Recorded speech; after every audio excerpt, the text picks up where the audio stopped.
Children First, strengthening the child guarantee 2 years on from its adoption, and the report by Mrs. Sandra Pereira, reducing inequalities and promoting social inclusion in times of crisis for children and their families. Colleagues, please, if you are leaving the chamber, please do so quietly so we can continue the discussion here. Thank you very much. And I would like now to give the floor to Rapporteur, Madame Pereira. The floor is yours, please.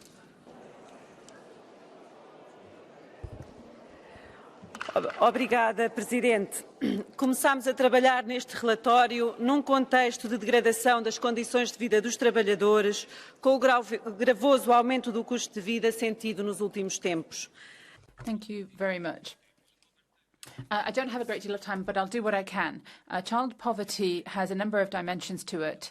It's derived from poverty of the family. So we need a multidimensional response, which, of course, will go through increased job security and an increase in wages, as well as better public services.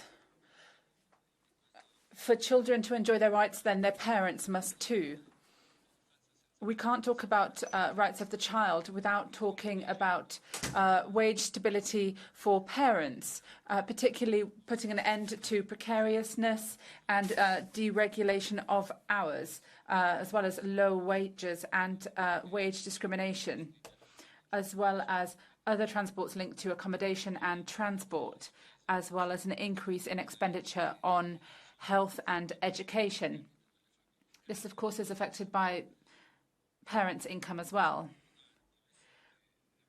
Colleagues, we need to have structural state policies which adopts a holistic approach to childhood, ensuring that they have the tools and resources that they need so that families can see the responses that they need. The resolution that we're voting on tomorrow will put forward a series of measures that should be implemented in member states, because that's the way that we will actually have an impact on fighting poverty.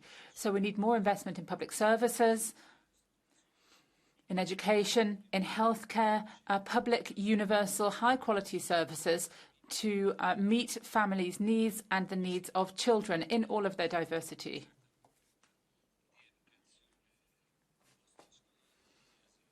Also, to ensure that we have high-quality after-school and preschool services.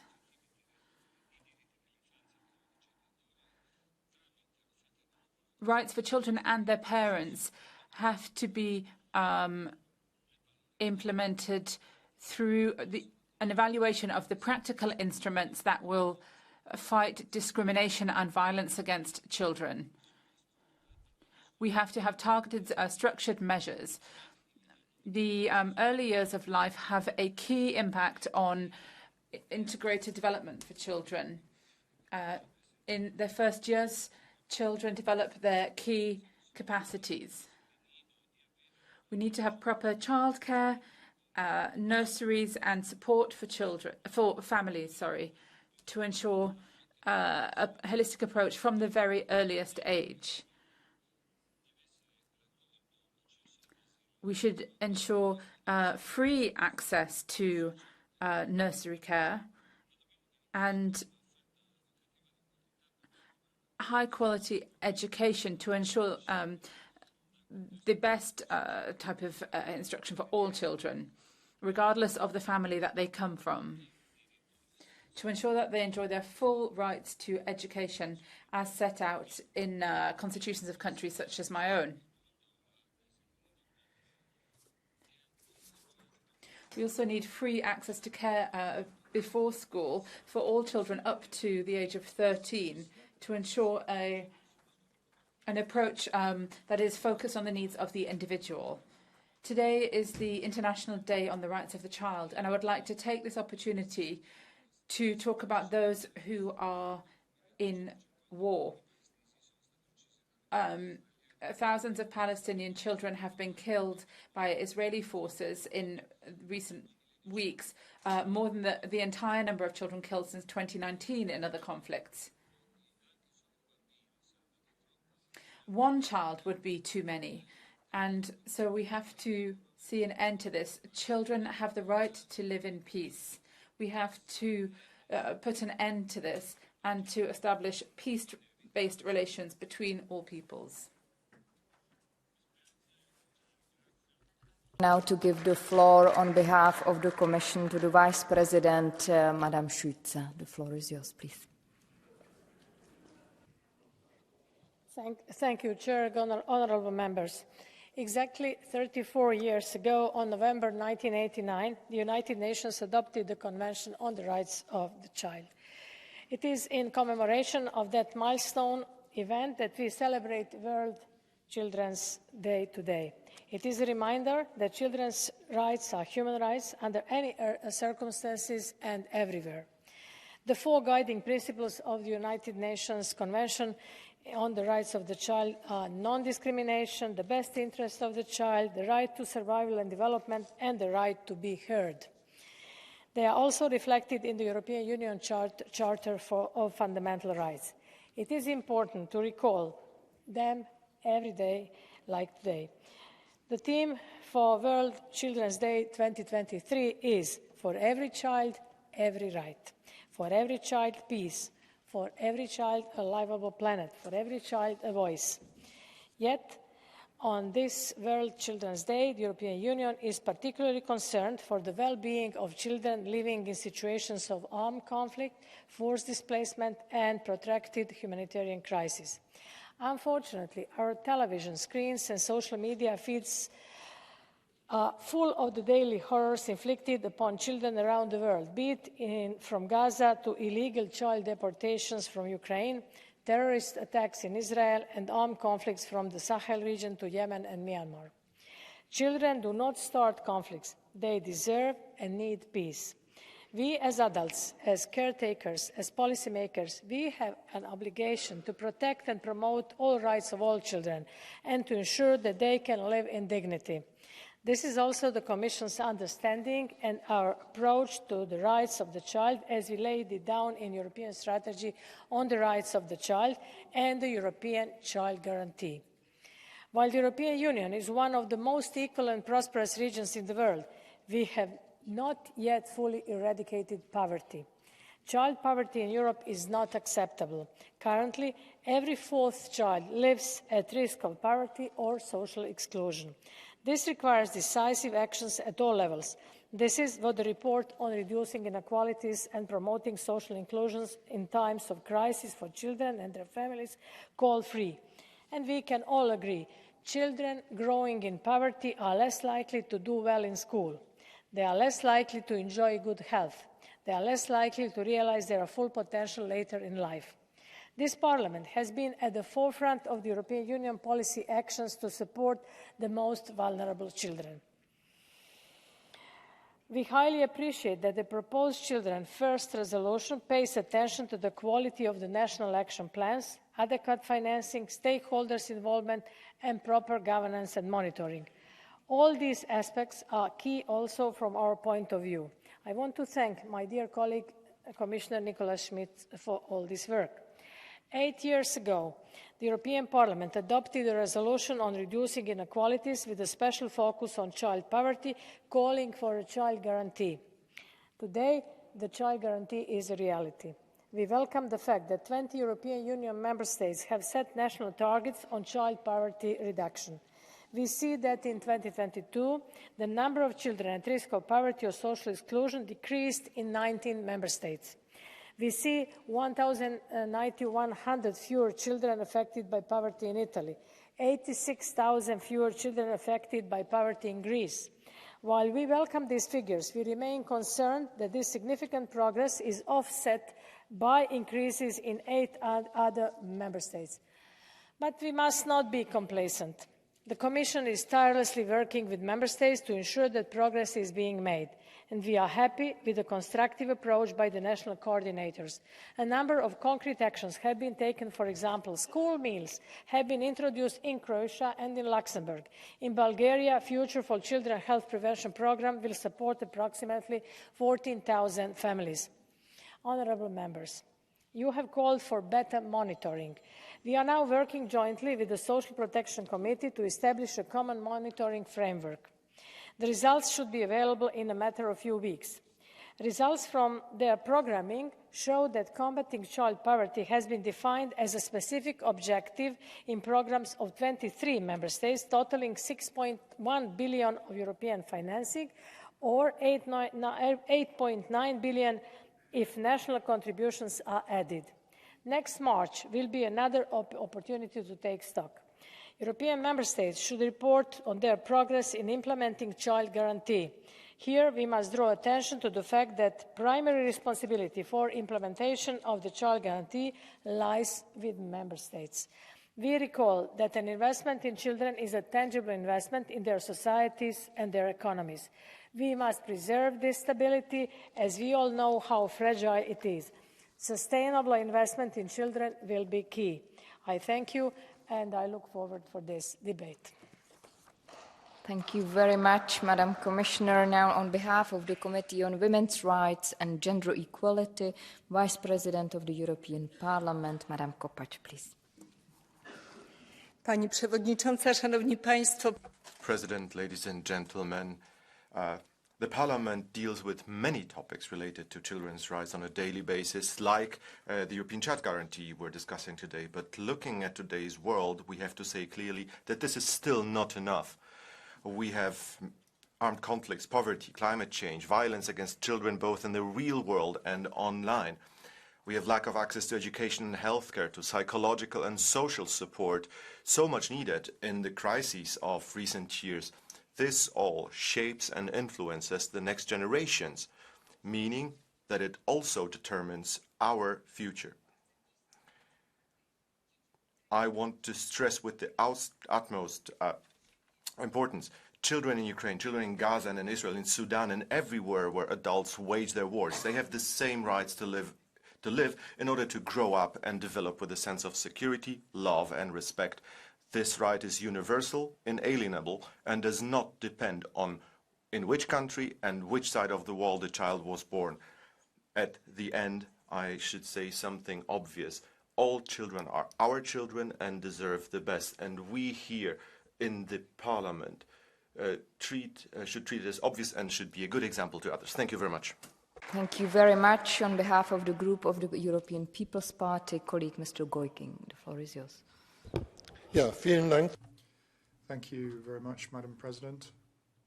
Welcome, Commissioner.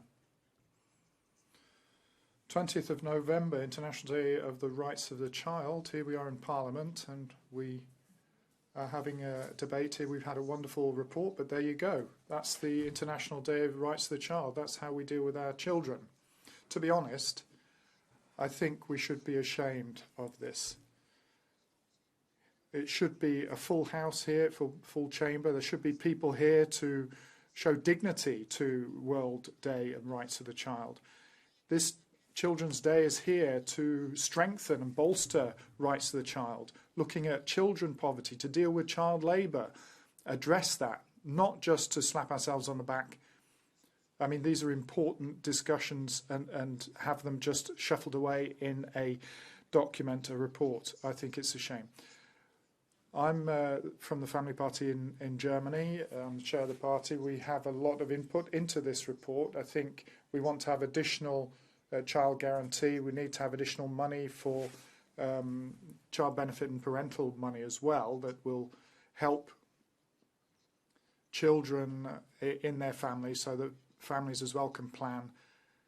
And I come from a small party, but this is absolutely essential in this European Parliament. And we hope that next year, after the European elections here on the 20th of November, we will have a full chamber, and we'll have a discrete item on the agenda for this World Day of the Rights of the Child, because the children of the world, children of Europe, have deserved this. They are the future. They're this terrible word, human capital. They are the people who we need to promote, who we need to look after.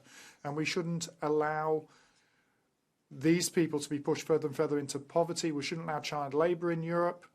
And together with Ms. Pereira, as she said, we need to look at what's happening to wars and poverty and economic misery. So this is something that we need to be active about to help the children of Europe, and what we draw lessons from this year should be put into what we do next year. Thank you. Half of the group of the Progressive Alliance of Socialists and Democrats in the European Parliament, colleague Mr. Benifei, please.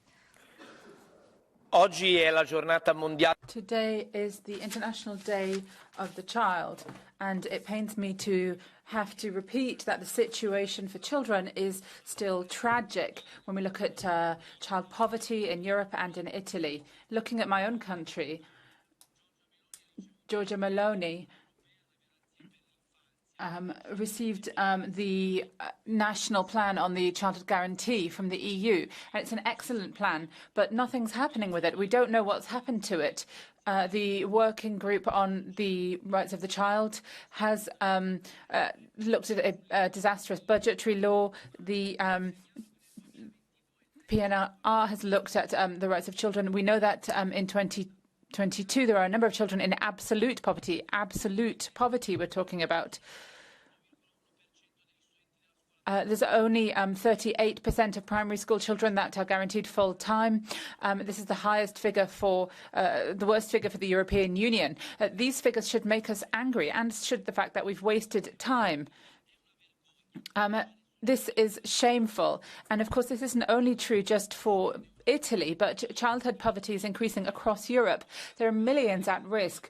We can't allow the years that we fought against child poverty to be lost. Tomorrow, for example, we can work together to move forward. We want to see at least 20 billion in funding for the childhood guarantee to provide additional support for these programs.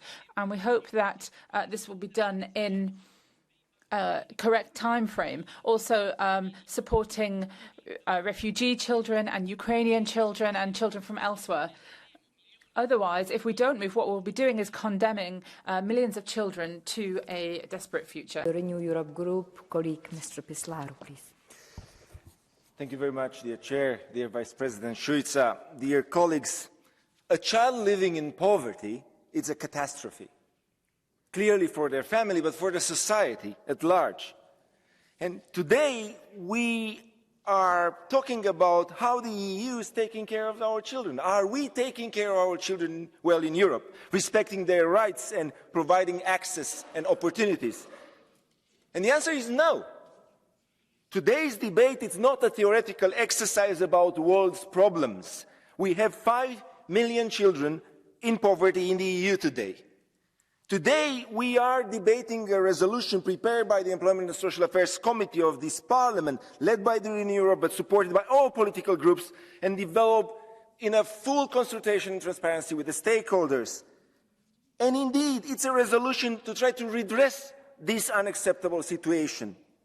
The European Child Guarantee is the wild card to get millions of children out of poverty.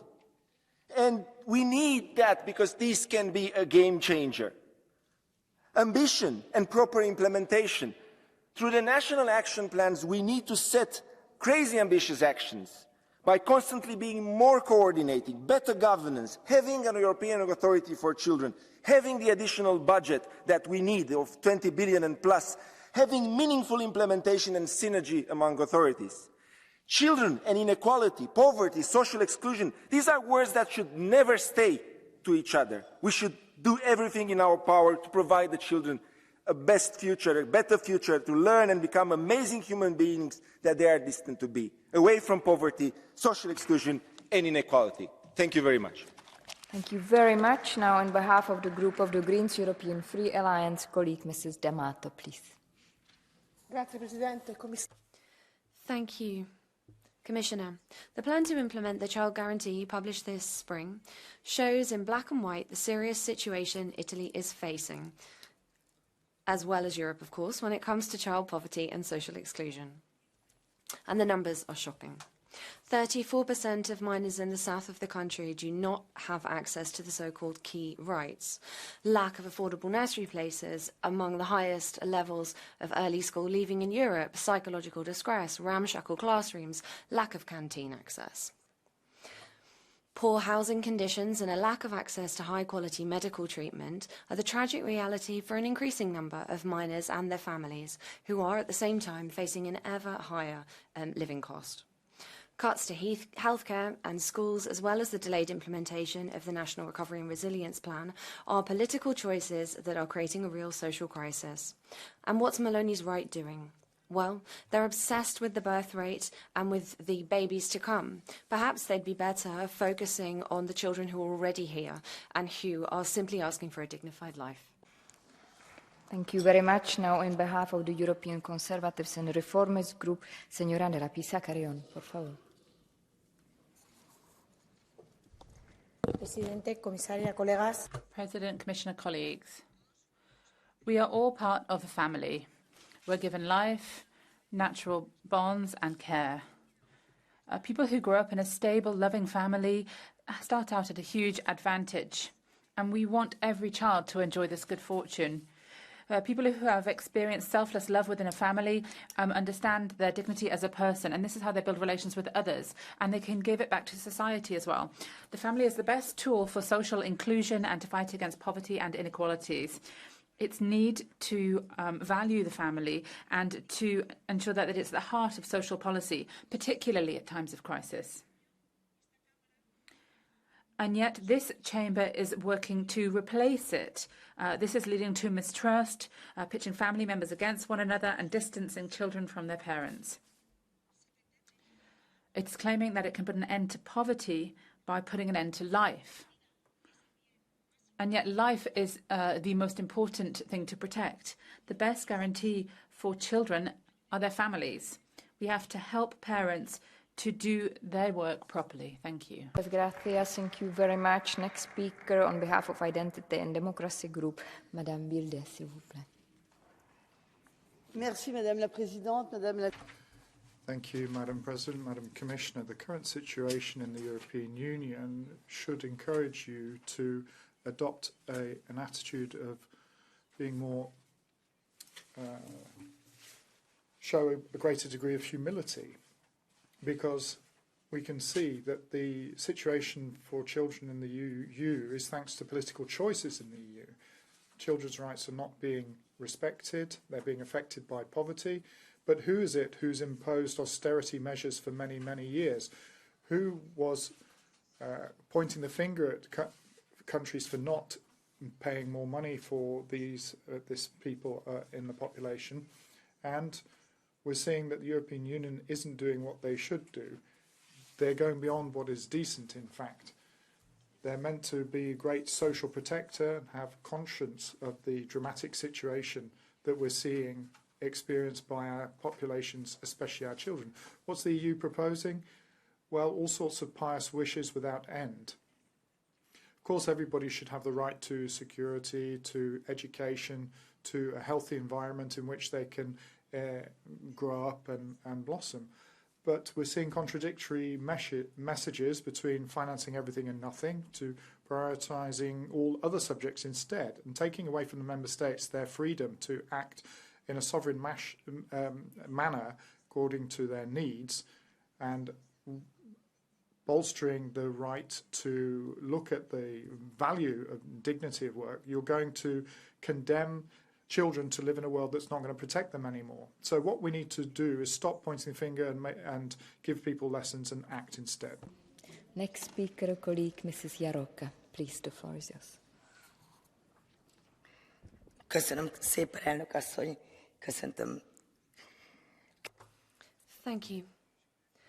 Thank you. And for many years now, there has been a crisis in our country and in other member states. Previously, we were one of the best performing member states when it came to child poverty.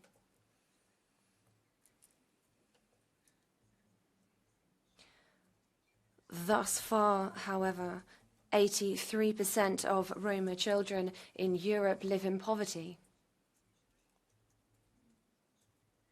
When the strategy was first announced, we were very hopeful, and we heard the Spanish presidency and all of its priorities which again presented hope. We talked about enforced controls, better monitoring, differences with across sector management.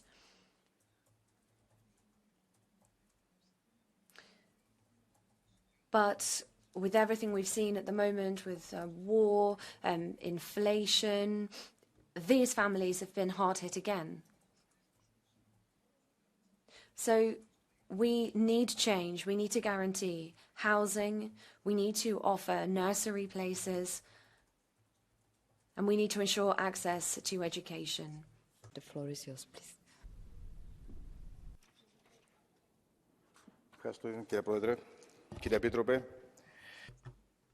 Thank you, President. Commissioner. It is World Children's Day today. Today is just a reminder that the earth does not belong to us. We have to give it back, and we have to give it to our children. The children are our future, and they deserve a lot more than what we are offering them at the moment. Children should not be victims of war.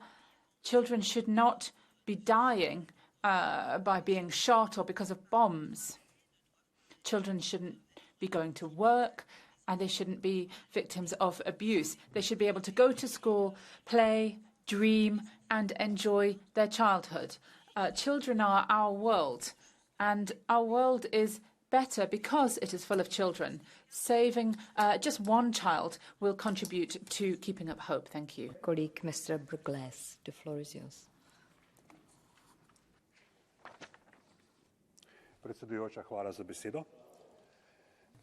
Thank you very much, President. All children, all rights. That's the slogan of this year's commemorations of World Children's Day. And this seems to be far from the reality in the face of numerous conflicts and crises in Europe and its neighbourhood. We cannot ignore the Russian aggression in Ukraine, the suffering of children, the escalation of violence in Israel and Palestine, especially in Gaza. Crises and conflicts affect children directly, not just because of the quality of their childhoods affected, but also their possibilities to realise their potential. And that's why our votes are worth more than our words sometimes. We have 2 resolutions on the table, and we'd like to reiterate the urgent call for at least 20 billion additional euros by 2027 for the European Child Guarantee. And we have to make sure that member states don't tighten their belts even further in the future to the detriment of vulnerable groups such as children.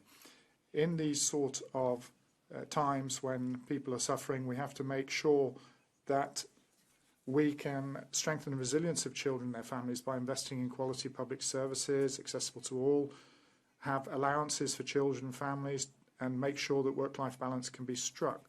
We have to have adequate minimum wages, guaranteed adequate minimum income for a decent life for all children, even in the event that parents or guardians may lose their jobs.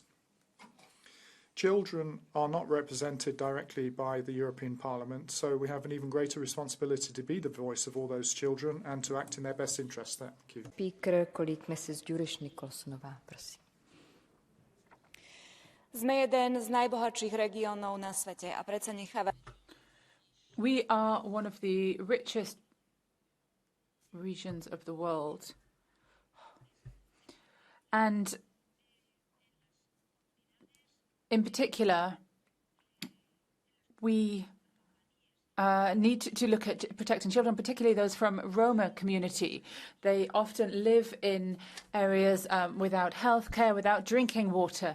And we also see segregation of Roma children into special schools. That's why our delegation has carried out a European Parliament mission to communities of Roma people in Slovakia. And we want to ask the Commission, how is this possible? Do we need more data and statistics? Well, that's very easy. It's very easy to make speeches, but what we have to do is to defend children's rights. That's the duty of the European Union. It's our duty to invest in children. We can't give in to populist discourse, particularly when it comes to education. We need proper scrutiny and monitoring with a proper data and statistics. There are 5 million children, and we have to ensure that we can improve their lives in the EU. Madame Bricmont, s'il vous plaît. La Convention internationale des droits de l'enfant. The European Convention on the Rights of the Child was unanimously adopted in 1997. The rights of the child are inalienable. They have the right to not be victims of war. That's for that reason that we need an immediate ceasefire. The right to food, the right to housing, these are inalienable rights for children as well. But we still have thousands of children at risk of poverty in Europe. This guarantee needs to become effective in all of our member states. It's high time that COP28 finally becomes the first COP where we see children involved as well, because the right to participation is theirs too. We should fight child labour. This is something that we said very clearly in 2019, and this fight is still on. We also need to ensure that the rights of families, and all families, LGBTQ families included, are protected as well. Thank you. Merci beaucoup. Now, next speaker, colleague Mrs. Mazurek. The floor is yours. Pani Przewodnicząca, Pani Chair, Commissioner, ladies and gentlemen. In accordance with the provisions in the Convention on Children's Rights, in all actions concerning children, we must always work to guarantee children's benefit. In Poland, in recent years, the social policy was the area where we had the most dynamic changes, and family became the heart of state policy. You cannot talk about a child without the child's family. Modern and independent states must be based on good, sound foundations, and a family is such a foundation. In recent years, my country has shown that investment into families are not costs, but the best investment. Programs such as 500+, which in a significant way reduce the poverty among children, Good Start, family capital, became the basis to guarantee security for children. Our children are our future, and only by supporting families we can guarantee their stability. Children must be protected with every respect during war and in peace times, and in particular during war. In families, in various institutions, we, adults, should care for the safety, security and good development of children. It's good to talk about it, but we must act fast. Mrs. Litze, please. Grazie, Presidente. Thank you, President. Colleagues, Commissioners. 2 years since the child guarantee was launched, we have first now looked at how we're doing on the programme and looking at making correcting measures already. We're trying to streamline everything, produce better controls and ensure transparency of funds. It's always the way that some things work better than others, and it's for that reason that now we have to look at ensuring that the child guarantee has sufficient funds running to 2027 and its own budgetary line. We need to fully understand also where the guarantee is working, and need to help their member states to identify any irregularities. We need to monitor the guarantee and ensure cooperation between the member states. Now, if we're requesting another agency or another superstructure, that's something we would not be for. Instead, we believe that these funds should go straight to children and straight to the child guarantee. We therefore believe that the management and control of the guarantee should be done within existing structures. The child guarantee remains in all European member states, and we've got national plans which have been approved, which should now be implemented. Thank you. Thank you very much. Next speaker, Mr. Furore. The floor is yours, please. Grazie, Presidente. Thank you, President. The Five Star Movement supports the resolution on strengthening the guarantee system for vulnerable children. This is a topic that's important to us, and I do want to draw Europe's attention to one particular issue of 207 Italian families that are waiting to adopt Belarusian children. These are orphans who live in institutions but are regularly hosted by Italian families in the stays that are organized since Chernobyl disaster. These have created indissoluble links and have pushed many families to try to adopt the children. But because of bureaucratic procedures since 2020, there's been an end to this. Without a letter of guarantee on the well-being of the children, these children cannot embrace their new families. I hope that the Commission will act to open up the situation, because we cannot allow administrative reasons to put an end to children's happiness. Thank you. Mr. Casa, the floor is yours, please. Thank you, President, Commissioner. Every part session we hear about the various crises buffeting Europe and the impact they have on all our citizens.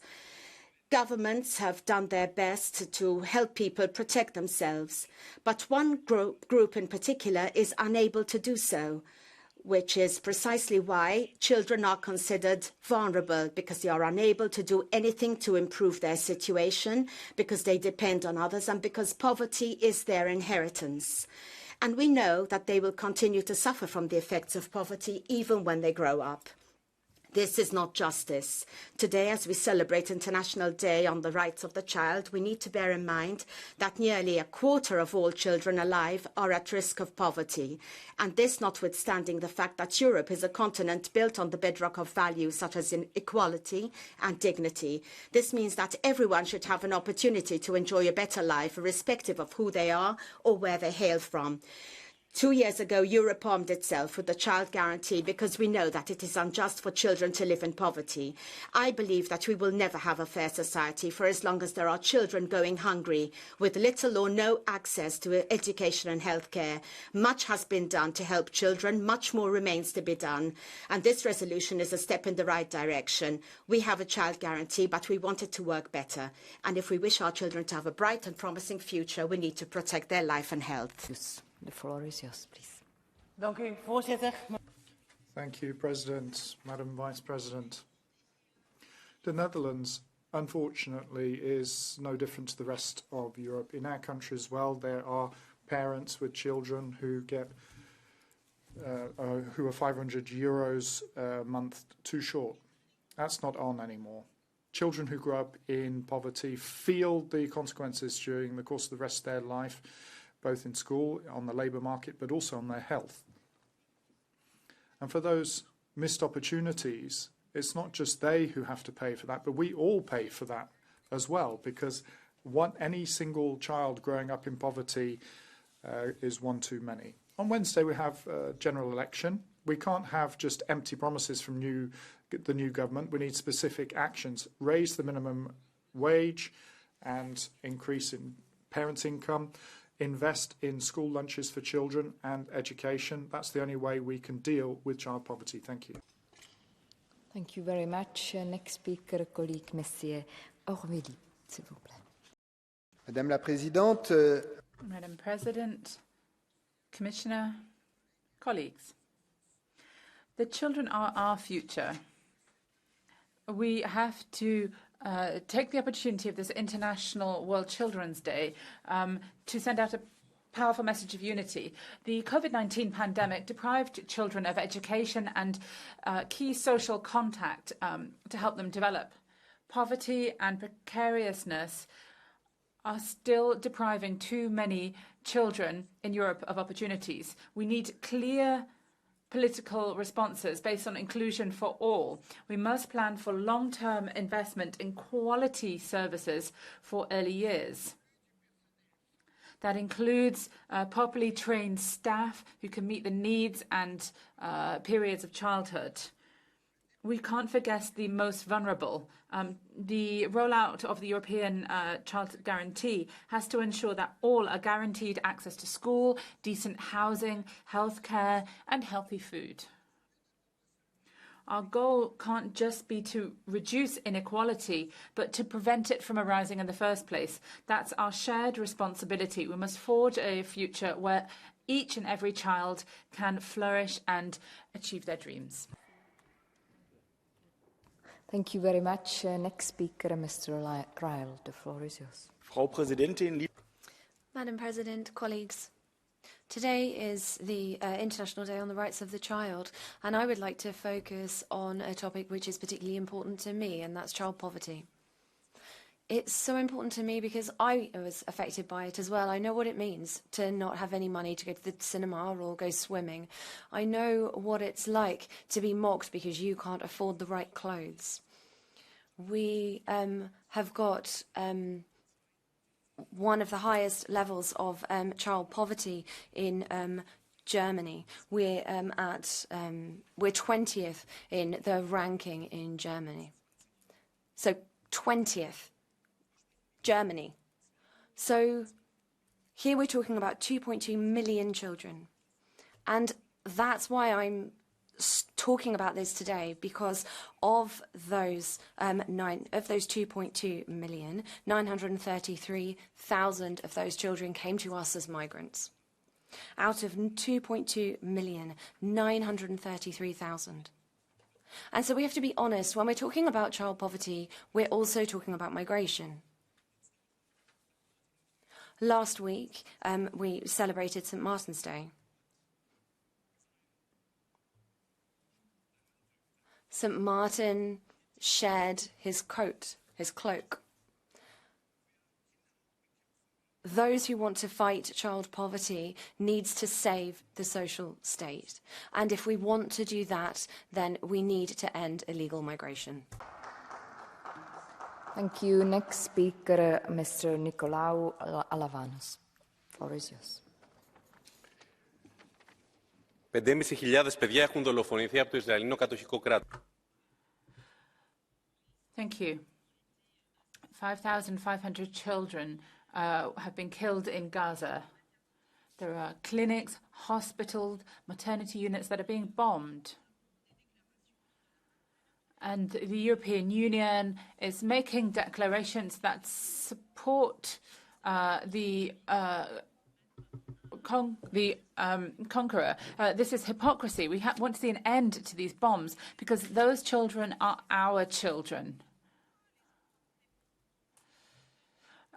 People ask why don't poor children have access to hot meals or to school or health care. Well, this explains why there isn't any support from states to poor families. This is where European policy ends up. When we talk about effective protection for children, we need other policies to go hand in hand with that. We need to strengthen and provide support for those movements that are fighting for those rights to school, to food, and for the state to ensure that all children can go to school and eat without the private sector getting involved. Fru talman. Madam President, the EU has been tested harshly over the recent years, energy crisis, COVID, a war which is against the international law. And children are the ones who affect most. They're the ones who are the most vulnerable. Their health and their schooling is affected. All sorts of aspects of their lives are affected. All sorts of people around the EU can't pay their bills. They can't afford food for their children. 1 of 4 children are at risk of social exclusion or poverty. 1 in 4 in the EU. Growing up in poverty has a negative effect on the rights of the child here and now, but also later on in their lives. And the Child Guarantee is hence a very important tool that we must deliver on. If the EU can't ensure a safe and secure time for children to grow up in, it will affect both our children and our future as well. Thank you. Thank you very much. Next speaker, colleague Mrs. Roth Neveďalová. Prosím, please. Ďakujem, pani predsednička. Thank you, President. Colleagues, children don't choose their families. That's why it is up to us as politicians to help every child to get the same rights, whether they live in Slovakia or France, whether they live in a palace or a little flat. There are a lot of children nowadays that are living in poverty. Now, happily, children don't die of hunger in Europe anymore, but it does have an impact, and we see this in many families. They're not eating a proper diet. Fruit and vegetables particularly are very expensive. Children can't choose their schools either, and often that is determined by the resources that a family has. And then after-school activities to help them develop skills and grow in their talents. Again, there are many children who can't go to those activities. So we have to ensure that every child has the opportunity to become an astronaut, an engineer or a doctor. Speaker, colleague Mr. Albuquerque, please. Obrigado, Presidente. No dia em que assinalamos o Dia Mundial dos Direitos das... Thank you very much, President. Today is World Children's Day, but there's been a limited impact of the work that's been done. There are a huge number of children who experience poverty and precariousness. UNICEF has set out the multidimensional reasons for poverty, lack of access to clean water, not receiving a proper meal, war. We've never seen so many as there are at the moment. The figures are particularly alarming. Over 5,000 children have been killed in Gaza. A large number of children have disappeared. We have to ensure that international law is respected and that indiscriminate attacks on children are stopped.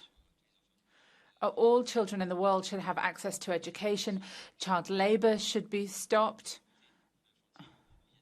It's not child poverty, it's poor families who can't guarantee a proper, dignified life for all children. I have 6 speakers on my KHDI list, and I will start with Madame Šojdrová. The floor is yours, please. Thank you, Madam Chair. Dear colleagues, some 34 years ago, on this day, more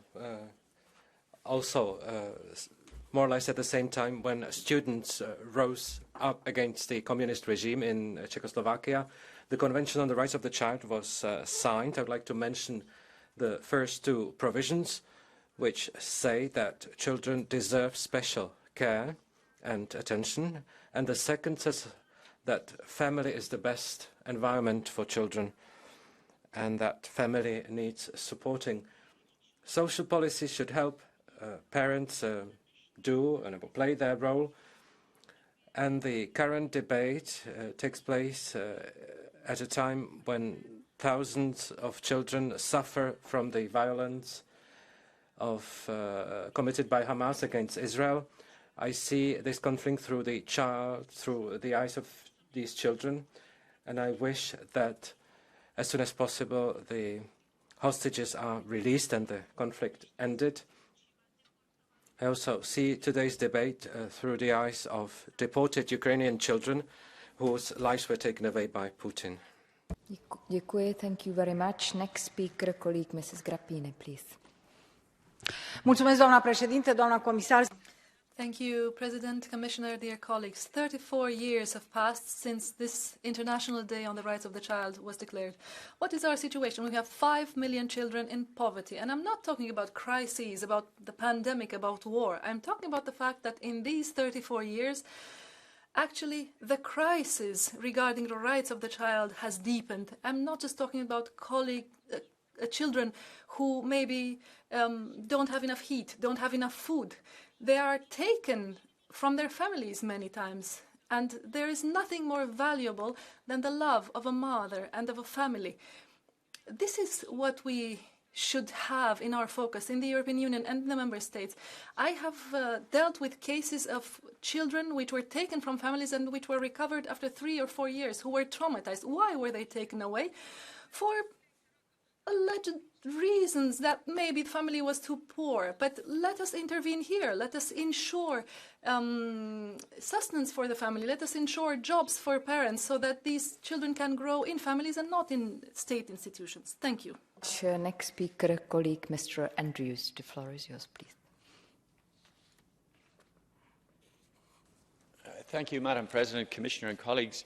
On World Children's Day, I want to focus on 2 issues.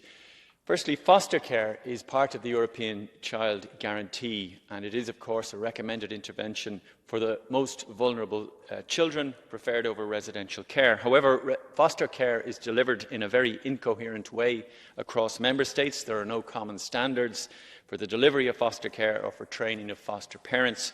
We recently adopted a position on aspects of cross-border adoptions, and we should do the same regarding foster care and the Brussels Convention in particular.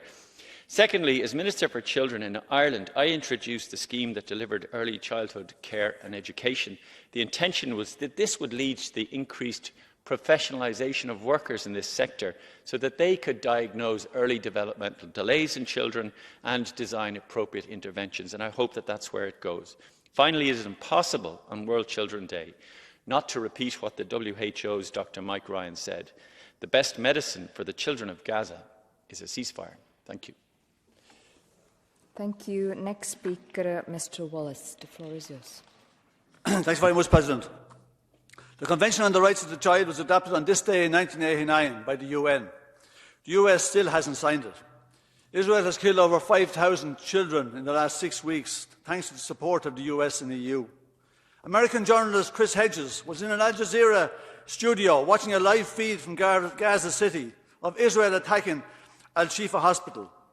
A deliberate attack on a hospital, he said, a deliberate war crime, a deliberate massacre of the most helpless civilians, including infants. Then the feed goes dead. We know what this means, he said. No power, no water, no internet, no medical supplies. Every infant in an incubator will die. Everyone who needs emergency surgery will die. Let there be no doubt. Israel, the US and EU are sending a chilling message to the rest of the world.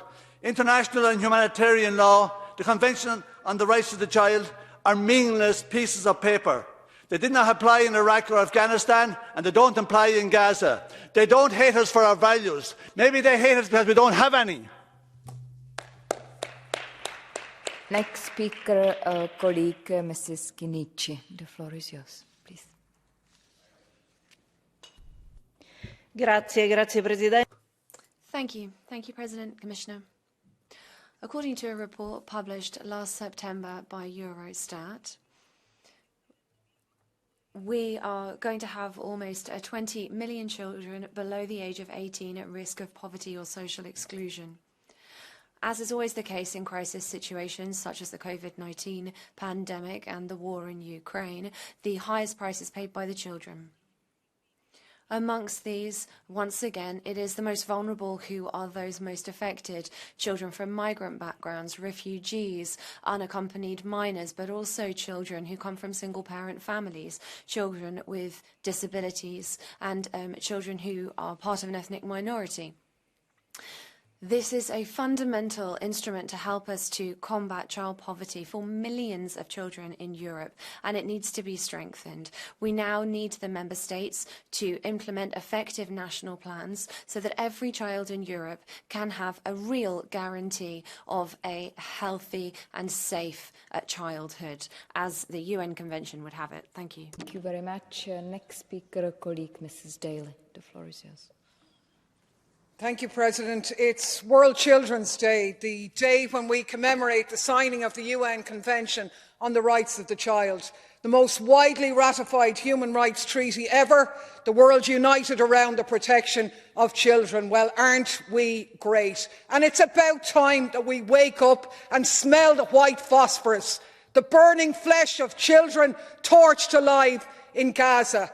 Wake up and hear their screams over the dead bodies of their parents, their severed limbs, their blinded eyes, their parched lips, their starving stomachs. Feel their terror day after day after day after day as the bombs rain down on their homes, their schools, their hospitals.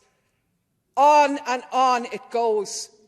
And all the great nations that signed this great treaty to protect children sit on their hands. And we pat ourselves on the back in places like this, while not just doing nothing, but enabling that Israeli genocide against children to continue. Well, the people of the world have seen through your complicity. If you mean a morsel of concern for children, stop the slaughter, demand a ceasefire. Thank you. And now I would like to give the floor again to Vice President Commissioner Madam Šuica. The floor is yours. Very much, Chair, honourable members. Once again, we thank you for your support for the European Child Guarantee. We take note of your calls for strong governance and adequate funding. There were several questions. I will try to reply a few of them. Madam Jongerius and Mr. Andrews asked about how to further invest in children. So we agree that we have to further invest in early child education and care and in the meals for children in schools. It was already done with the ESF Plus, but I have to tell you, member states should do more. Madam Nicholsonova, she's not here anymore, on Roma children. They have been direct beneficiaries of the pilot projects under the Child Guarantee Preparatory Action in Croatia and Bulgaria, and Commissioner Schmidt and me visited one such site and witnessed this on the ground, but again, we need more. Once again, I must draw attention to the fact that primary responsibility for the implementation of the Child Guarantee lies with member states. If you remember, at the Porto Summit, we have committed to lift at least 5 million children out of poverty by 2030, and we are still far from that. I agree with you that more decisive actions are needed to move into this direction and to reverse these negative trends. We are committed to continue working with the European Parliament on advancing the fight against poverty, and we will closely follow up on your report. The world of tomorrow, all of us know, is likely to be very different from the world we know today. The green and digital transitions require that today's children are well equipped and that they have equal opportunities to thrive in the years to come. Demographic change, our third transition, is bringing challenges and opportunities for all generations. And as all of us know, our societies will become longevity societies. 50% of children who are born now may reach the age 90 or 95. Cycles of poverty and disadvantage start early on and will impact our lives and societies throughout the entire life cycle. We therefore need to ensure an equal start in life for present and future generations. In an inclusive society where each voice is heard, this is why we are putting so much emphasis on child participation in policy making. As all of us know, and we would agree, children are part of the solution. The universal protection of children's rights in an increasingly reality on the ground, yes, what is hardly won can be easily lost. Our collective work will only be done when we have successfully put an end to end child poverty and social inclusion for all children. We need to ensure, and we need to make sure, that intergenerational solidarity and fairness becomes a reality of our everyday work, that children can enjoy the rights they have now and their rights as future generations.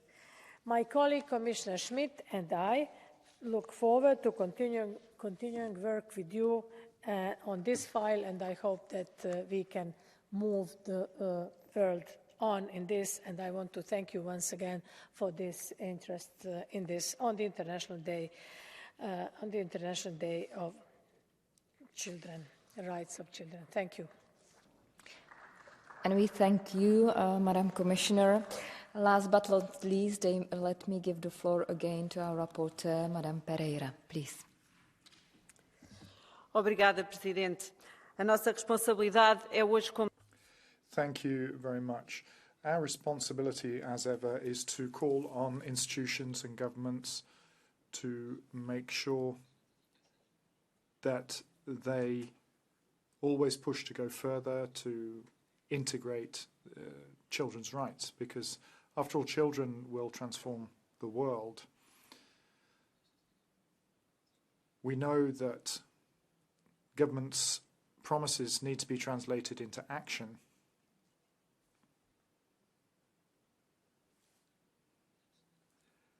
And we need to make sure we're taking those extra steps to make sure that children and their families are always front and centre of our designs. And we have to make sure that the member states have that capacity to carry on investing in children's futures and make sure that people who are at risk of poverty, those who are most vulnerable, are protected. We see these sort of things happening in my country, in Portugal as well, making sure that we're seeing schools without teachers for certain subjects. We're seeing a lack of creche places. We're seeing privatisation, and national governments and the Commission complicit in these sort of policies. We need a different policy, a different set of policies to help children be children, to allow them to dream and grow up happily. So thank you to everybody. Thank you to the shadow rapporteurs and their assistants. Thank you to the EMPL Secretariat. And thank you to my team as well, Luis, Fonsu and Sofia. And we thank you, Madam Rapporteur. I have received one motion for a resolution to wind up this debate. The joint debate is closed and the vote will be held tomorrow. Thank you very much, Madam Commissioner. We now move on to the next item on the agenda, which is Commission Statement, UN Climate Change Conference.